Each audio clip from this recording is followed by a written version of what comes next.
Hello YouTube family, તો આપણે નાહી ધોઈને થઈ ગયા છીએ તૈયાર. તો હવે આપણે જવાનું છે પાનેરા ચામુંડ માતાના દર્શન કરવા. આપણા એક મિત્રના ફાર્મ હાઉસ છે, તો તમે જોઈ શકો છો આ ફાર્મ હાઉસનો નજારો મારી પાસે જે છે એ. અહીંયા આપણા એક મિત્ર રહે છે, જ્યાં આપણે ફરવા આવ્યા છીએ સ્પેશિયલ ફાર્મ હાઉસ જોવા જ. તો આવું કંઈક છે અહીંનું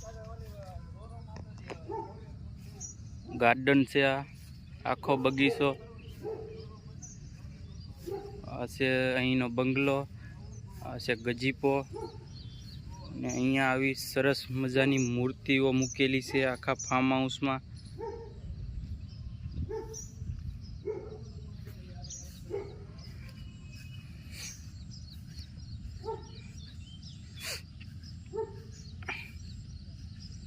અહીંયા ગુલાબ રોપેલા છે.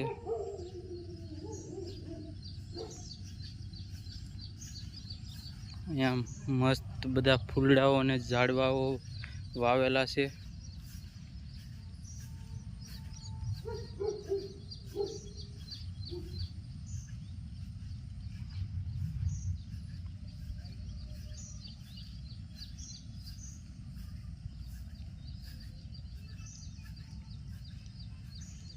સ્પેશિયલ ગજીપો છે.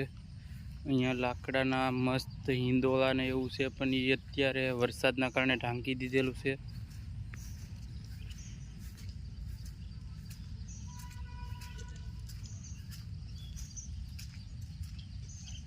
આ લોણ છે, પણ અત્યારે કટિંગ કરેલી છે એટલે તમને આમ સૂકું સૂકું દેખાશે, કારણ કે વરસાદની સિઝન છે એટલે લોણ કાપી નાખવી પડે, નકર પાછી સારી રહે નહીં. આ છે અહીંનો સ્વિમિંગ પુલ, જેનું કામ હજી અડધું થયું છે અને અડધું બાકી છે. આ છે બંગલો, આ એક બીજો બંગલો છે.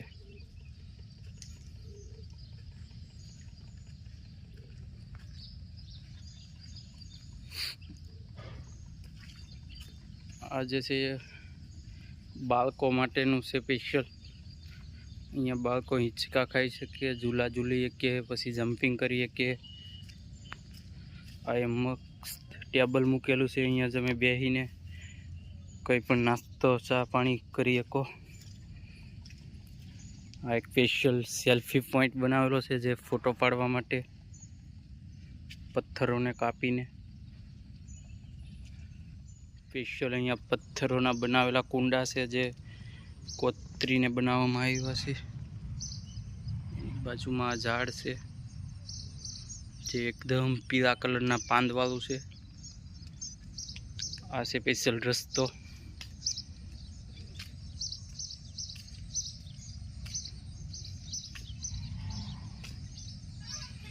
ત્યાં પાર્કિંગમાં પડી છે આપણી ગાડી. તો મિત્રો, હવે આપણે આપણા મિત્રના ફાર્મેથી નીકળી ગયા છીએ પાનેરા જવા. તો આ છે રસ્તાનો નજારો, કારણ કે આ નેશનલ હાઈવે છે એટલે અહીંયા ટ્રાફિક તો ફૂલ હોય. અહીંયા આપણે સોડા પીવા ઊભા રહ્યા છીએ રસ્તામાં. આ છે અહીંની ગાડીઓ, રોડ. આ પડી છે આપણી ગાડી. વરસાદ હતો એના કારણે ગાડી આખી થઈ ગઈ છે ખરાબ. અહીંયા છે ટ્રાફિકમાં, અહીંયા બ્રિજનું કામ ચાલુ છે, તો બહુ બધી ટ્રાફિક છે. તમે જોઈ શકો છો વાહનોની લાઈન, લાંબી લાંબી કતાર છે લાગેલી. આપણે 15-20 મિનિટથી આ ટ્રાફિક હતી. અહીંયા કામ ચાલી રહ્યું છે પુલ ઉપર, એના કારણે ટ્રાફિક હતી. અહીંયા થોડુંક રોડનું રિપેરિંગ કામ ચાલુ છે, ને અહીંયા 2 જ લાઈન ચાલુ છે. આ 3 લાઈન હોય રોડમાં, એના કારણે પૂરો રસ્તો ટ્રાફિક થઈ ગયેલી છે. આપણને પાનેરાનો ડુંગર જે છે તે દેખાઈ રહ્યો છે રોડ ઉપરથી જ. આપણે તે ડુંગરો દેખાય છે ત્યાં જવાનું છે દર્શન કરવા.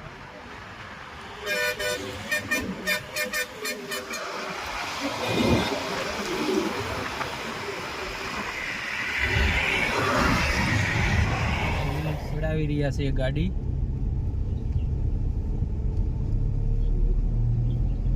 અહીંનો વ્યૂ કંઈક આવું દેખાય છે કે સ્પેશિયલ ગેર હોય એવું જ છે.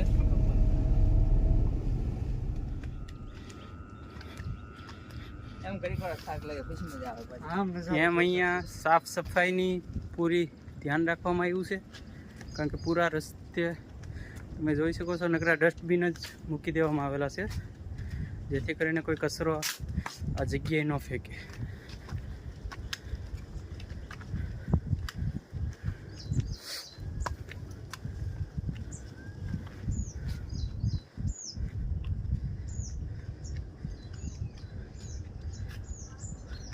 અહીંયાનો નજારો અત્યારે ચોમાસાની સિઝનમાં બહુ રમણીય ખીલેલો હોય છે.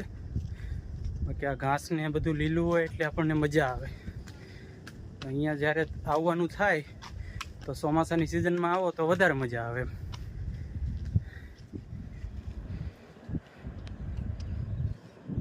આ છે ડુંગરા ઉપરથી વ્યૂ. ઉપરથી કંઈક આવો નજારો દેખાય છે, તમે જોઈ શકો છો. આ છે માતાજીનું મંદિર. અહીંયા માતાજીના 3 મુખ છે, એક ચંડિકા, અંબિકા અને દુર્ગા. તમે જોઈ શકો છો આ 3 મુખવાળા ચામુંડમાં છે. અને મંદિરમાં આપણે આવીએ એટલે અહીંયા એક સાતબા માતા છે, જેના દર્શન કરાવું તમને.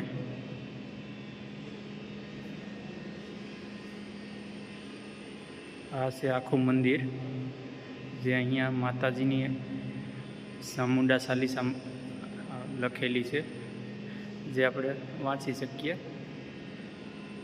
તો આ આખા મંદિરનું નજારો છે. અહીંયા છે વિશ્વભરતી સ્મૃતિ, અહીંયા છે અંબાજી માતાની આરતીની સ્મૃતિ લખેલી. અને આ આપણે ફરતું મંદિર જે હું તમને બતાવી રહ્યો છું.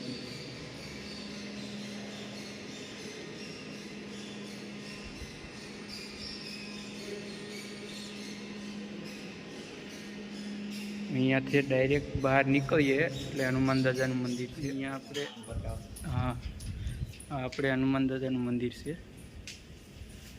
એ બે સામસામે મંદિર આવેલા છે અહીંયા. તો અહીંયાની માન્યતા અનુસાર અમે પણ અહીંયા એક સુંદરી બાંધી રહ્યા છીએ, જે તમે વિડીયોમાં જોઈ શકો છો. તો આપણે પણ સુંદરી બાંધી દીધી છે અહીંયા, જેથી કરીને આપણી કંઈ મનોકામના ને હોય તે પૂરી થાય એવી અહીંયા એક શ્રદ્ધા છે. આ કિલ્લાનું જે બાંધકામ છે એ અત્યારે જર્જરી હાલતમાં છે.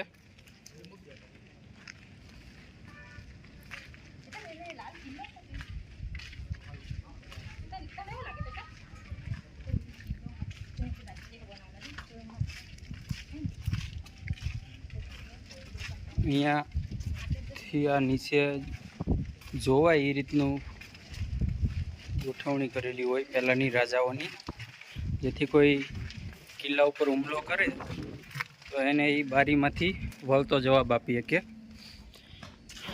આજે છે કિલ્લા ઉપરથી નીચે ઉતરવાની એક ગુપ્ત રસ્તો છે,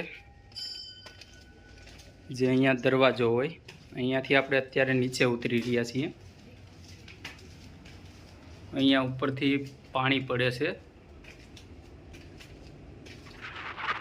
દર્શન કરી લીધા છે, તો આપણે જમવાનું બપોરનું બાકી છે. તો જોઈએ કઈ રીતે. પહેલાં તો ગાડીએ જઈએ, ગાડીએ જઈ અને જોઈએ કે આપણે જમવાનું ક્યાં બનાવીએ છીએ. કારણ કે અહીંયા અત્યારે આપણી પાસે સામાન તો બધો છે, પણ શાકભાજી નથી. તો આપણે માર્કેટમાંથી શાકભાજી લઈએ. આ સાપ જોઈ શકો છો તમે, મને જોવા મળ્યો, જે અહીંયા જતો રહ્યો છે.